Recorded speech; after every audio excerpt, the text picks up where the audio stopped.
You know, he's really he's shameless in intellectual argument. He's absolutely without character, or moral foundation, or even intellectual substance.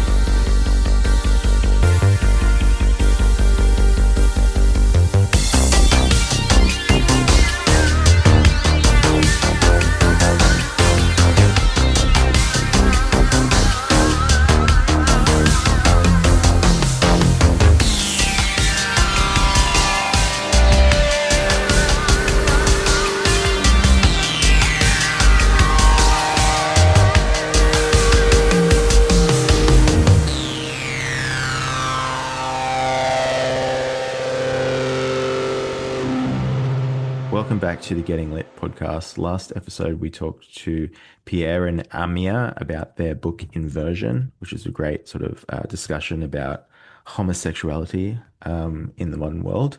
And this episode, we are talking about Don Delillo's White Noise. And this was a suggestion by Fresto, who was reading it. And then we are joined by two guys who have been on the show before and now are joining us together. We are joined by Erik. Welcome, Erik. Thanks for having me, Matt. Yeah. And also Mac. Welcome, Mac. Thank you very much. It's a pleasure to be back. Lovely, lovely. White Noise. All right. So this was written in 1985 and Don DeLillo is often sort of considered part of like the American postmodern fiction boom. I don't know how you guys feel about that. With him, I think it's a little bit, sometimes he can be sort of more modernist, sometimes he can be more postmodernist, but these are all sort of like categorical things that we don't need to like delve into too far if we don't want to. But in terms of Don DeLillo, what's our history with him? Like, have we read him before? All that sort of stuff. I've read a couple of his books. This was the first one. I read this one when I was 21, and it was like my first attempt to get back into reading. So I think everybody will go through a slump. Mine were pretty extended. But when I read it as a young man, it was like the best shit in the world to me.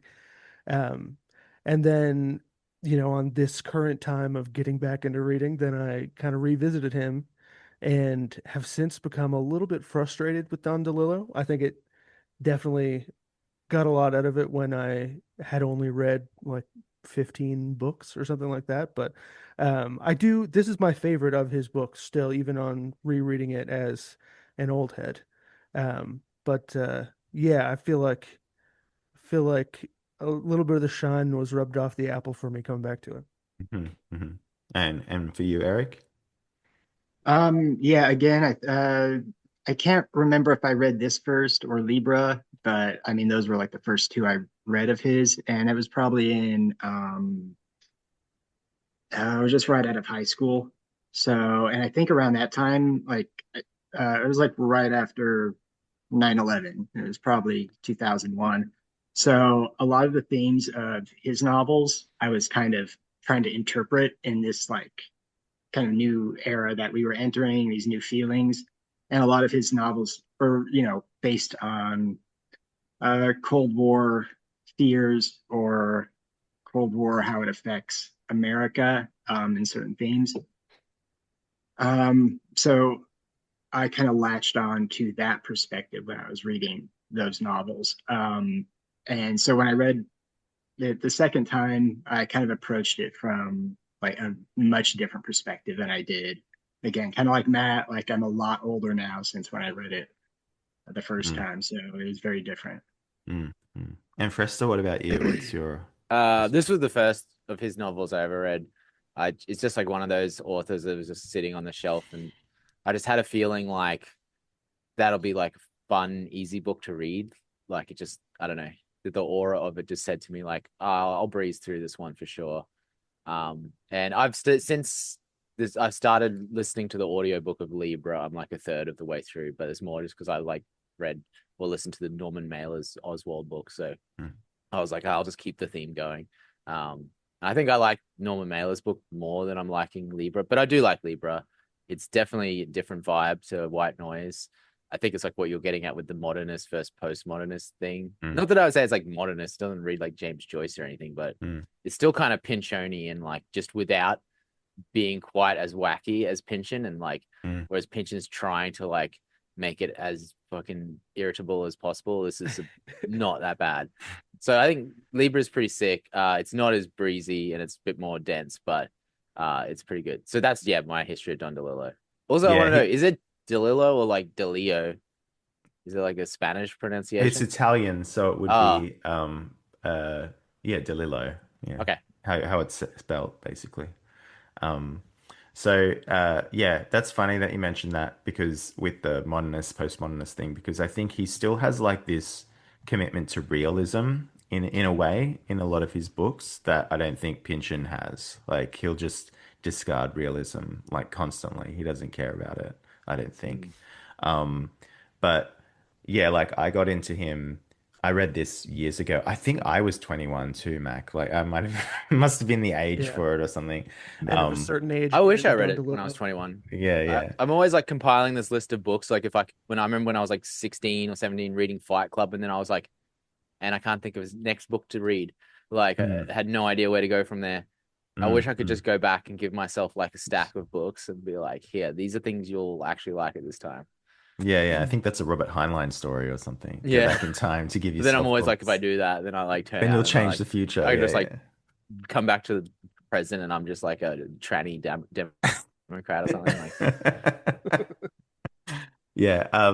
So yeah, like DeLillo is so with my history with him, I read that. I read Underworld again, and the what's the 9/11 one? Falling Man. Falling Man. And but I actually uh I read kind of got into him when I saw Cosmopolis, the movie that David Cronenberg made of Cosmopolis, his novel. Um, and yeah, so I got real sort of more into him back then. Uh, and I am one of the few people that I know that actually likes that movie. Most people hate it. What? So Oh, I yeah, thought it I was a think it's liked one. fine. yeah, yeah, I Yeah. Yeah, think it's fun. I Um, liked it. yeah, Yeah. yeah. I had this. This was back when I was a film reviewer for a local news site, and I had to go see it for that reason. And I kind of didn't want to go see it, but I ended up being like really pleasantly surprised by it. And Is it that's just when I because it's sort of, not like really body horror, that movie, that people just I think don't like? so. Yeah, they're expecting gore and stuff, and it was just like the entire thing was in the I didn't even limousine. I didn't even realize it was a Don DeLillo book, but I mean it makes sense because it's all of that like the speed of transactions and Yeah, whatever, yeah. like revolution. What it was, I can't remember. It's been years since I've seen it, but I remember enjoying it a lot. Yeah, so I sort of like just bits and pieces picked him up over the years because, but it's actually really interesting that I think you said Fresta aura because there is an aura around white noise, especially that I think is part of the reason why you pick it up when you're younger and like you're like, oh, this is cool, man, you know.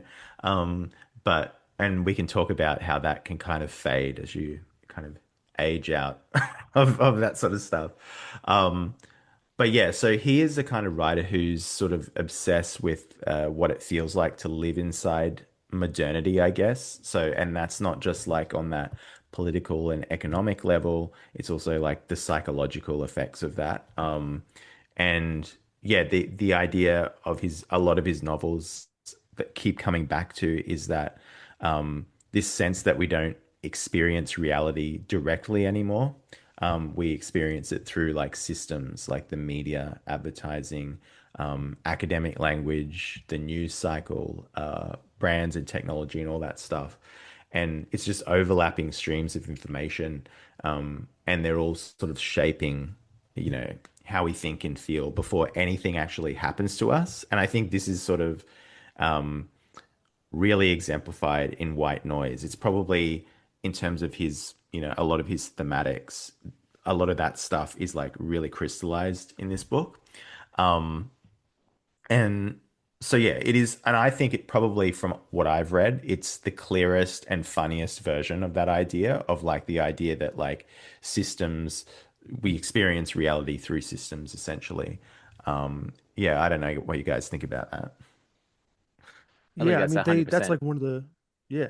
You're right on. It's even in the plot of the book. One of the first things they do is go to that, what is it, the most photographed barn in America or something? Yeah. And like they talk about experiencing this barn as an item to be photographed and everyone seeing it in a photograph. So that's one to one exactly what you're talking about. And it's the first thing that happens in the book. Even like when they're like, it's Gladney's Hitler, like it's not just Hitler as this person, it's like now he's through the lens of like this university course kind of thing. Like Mhm. I mean, Yeah, that was so the other it's- reason I picked up the book, was reading the like blurb, and it was like, oh, he's a Hitler studies guy. I was like, all right, that sounds fun. Put it in your Hitler wing of your library. Yeah, yeah. Yeah. It's really not that impressive anymore, the Hitler wing. It's I only always like give four him books now. Yeah, I always give him shit about the Hitler wing of his library because It's one shelf. when I went to visit him, it was like this huge shelf of like just all Nazi stuff. I was like, oh, okay, we've got the Hitler wing. I But literally haven't read any of the books. They're just like fun to have on the thing. But yeah, Yeah. I got rid of most of them. I was like, you know what? I'm actually not going to read that 900-page book about the fall of Berlin. I'll just Mm, watch a YouTube video. mm, mm. Yeah, so sorry, Eric, you were you gonna say something? Oh yeah, I mean the whole like him teaching about Hitler, all these horrible things that happened, like the Holocaust, like it's more, it makes all this, it turns all that tragedy into more of a like, oh, he's studying it and analyzing it and turning it into data and not really dealing with the tragedy firsthand. And that I Mm, always think plays really well into the whole theme of like, you know, when you actually are afraid of death personally or something tragic happening personally, then how do you deal with that anxiety and that fear? So I always thought that was a good like choice. Like, and also mm. just kind of funny. It makes you laugh at first, like Professor of Hitler Studies. It's like Yeah. that exists. Yeah.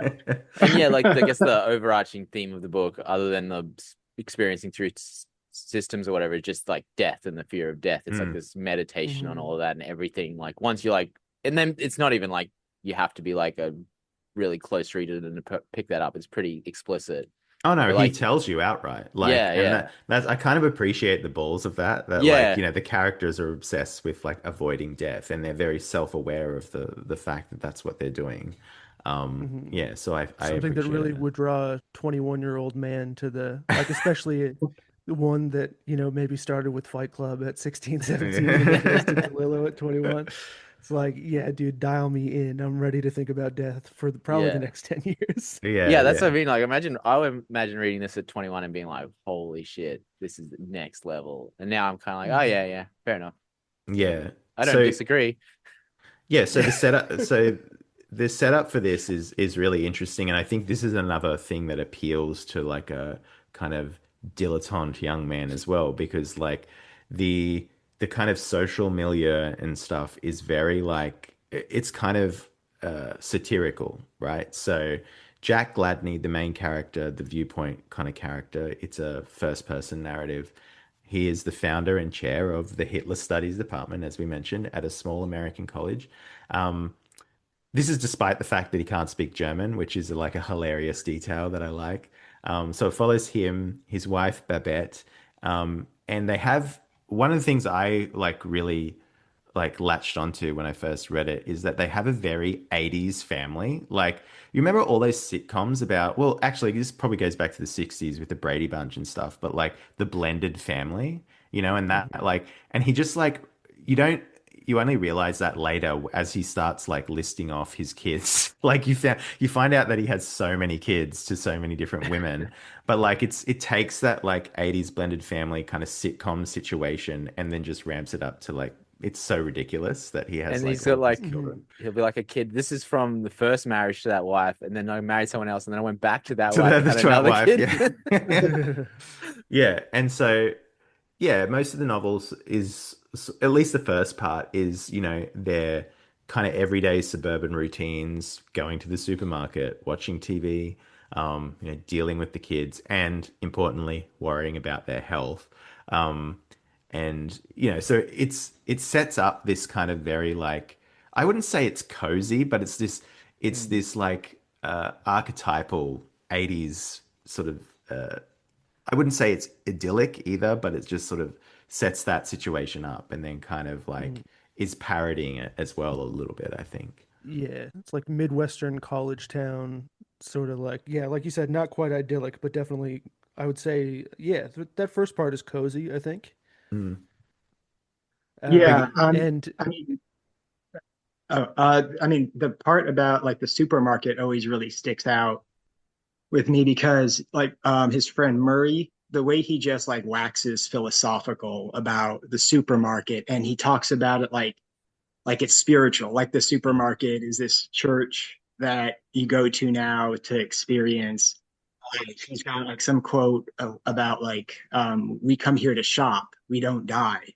mm. And that like if you go back and like read his speech about the supermarket when he first meets up with the Gladneys there, and Jack always mentions like every time I've gone to the supermarket I've run into Murray. It's like he just stays there because like the first time I read this book, I was sort of more obsessed with like, oh, it's the consumerism that's driving people crazy aspect of it. When I look at it, it's oh no, that's how they're managing with all their anxiety and death is to go to the supermarket. Everything's there, all the food, it's abundant. Everything's in the exact same place it was the last time you went there, so it's predictable, it's safe, and that kind of replaces like religion for them in a way, Mm. right? Where you normally go to a church to deal with your anxiety and your fear of death and what happens after you die.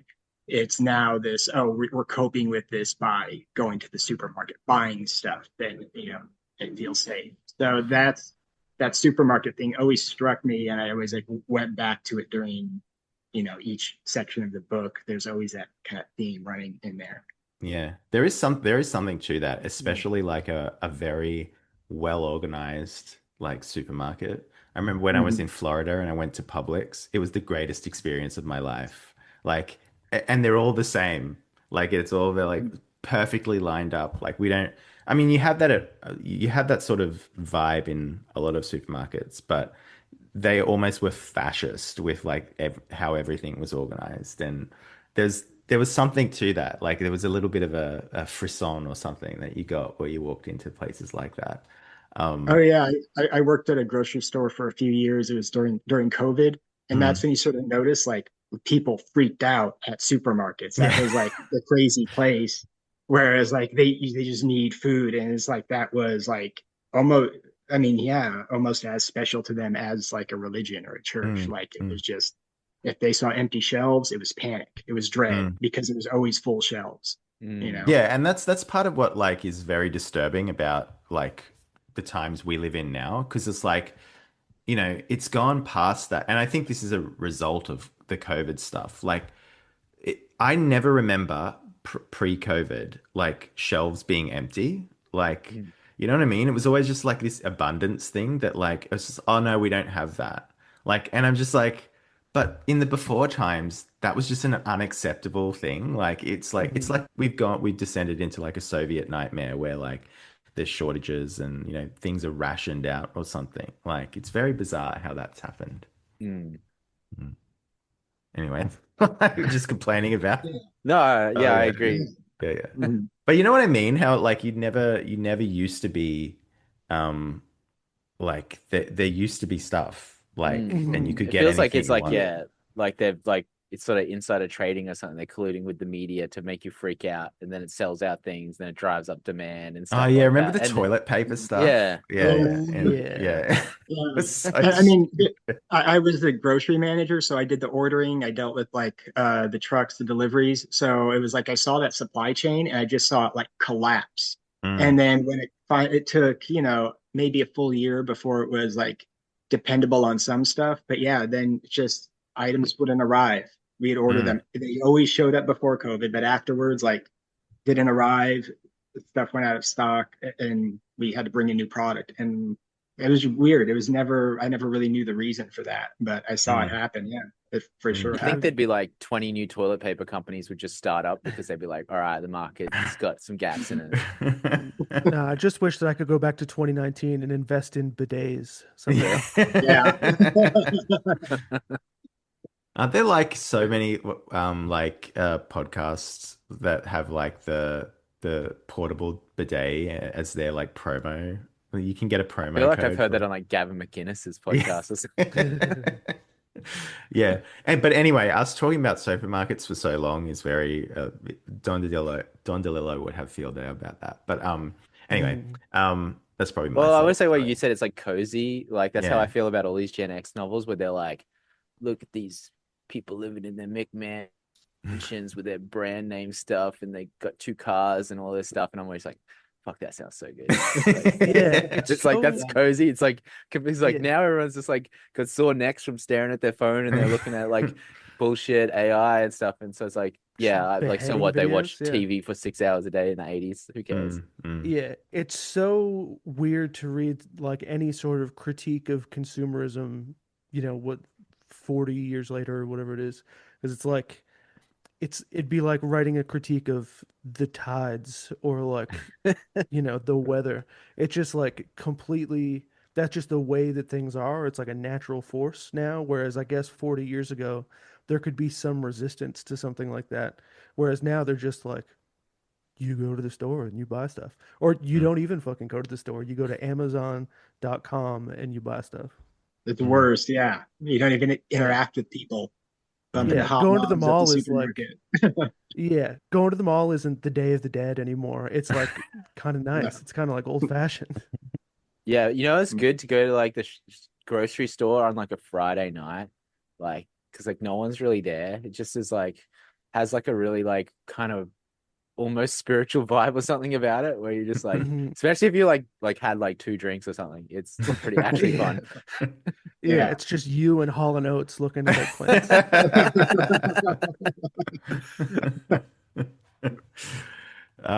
Yeah, totally.